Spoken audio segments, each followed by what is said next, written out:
Hello dear students, welcome to my channel Zia tutorial. इस video में हम एक्सरसाइज 2.4 क्लास 10th की एनसीईआरटी मैथमेटिक्स से चैप्टर 2 पॉलिनोमियल से क्वेश्चन नंबर 2 को सॉल्व करने जा रहे हैं। इस चैप्टर से रिगार्डिंग सारे सवालों को प्लेलिस्ट में जाकर देख सकते हैं और इससे रिगार्डिंग कोई भी डाउट हो तो उसके रिगार्डिंग कमेंट कर सकते हैं। And please subscribe to my channel. Let us start with this question. Find a cubic polynomial with the sum of the product of zeros taking 2 at a time and the product of its zeros as 2 minus 7 minus 14 respectively।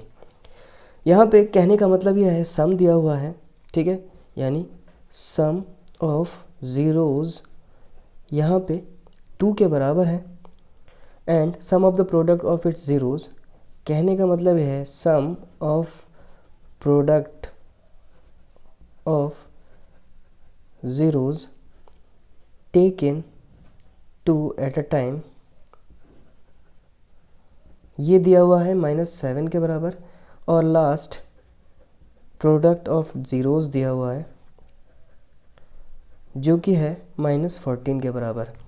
तो हमेशा आपको याद रखना है, चाहे वो quadratic polynomial हो या क्यूबिक पॉलिनोमियल हो, in this case cubic polynomial है, तो हमेशा हमें क्या करना है, सॉल्यूशन में हमें हमेशा ए की वैल्यू को 1 मानना है, ठीक है।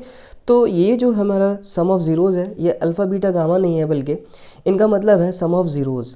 और सम ऑफ ज़ीरोज़ का जो फॉर्मूला होता है, जो हमें मालूम है, वो होता है अल्फ़ा बीटा गामा, यानी इनका सम जो कि -b/a के बराबर होता है और ये हमें दिया हुआ है 0 के बराबर। तो हम क्या करेंगे, हम इनका इस्तेमाल नहीं करेंगे क्योंकि हमें अल्फ़ा बीटा गामा नहीं दिया हुआ है, बल्कि सम ऑफ ज़ीरोज़ यानी ये पूरा का पूरा इसके बराबर इनके सम दिया हुआ है।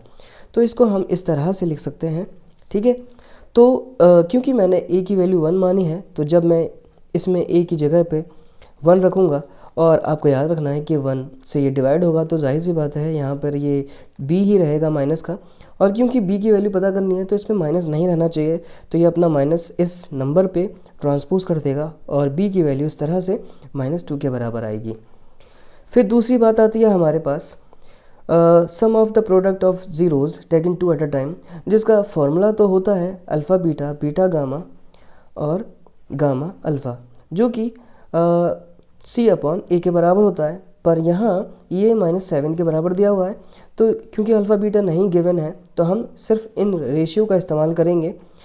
और यहाँ से क्योंकि जब a की वैल्यू 1 मानी है तो यहाँ पे 1 को पुट करते हुए हमें पता चलेगा, क्योंकि 1 से डिवाइड होगा c तो c ही रहेगा और ये c की वैल्यू -7 के बराबर आ जाएगी।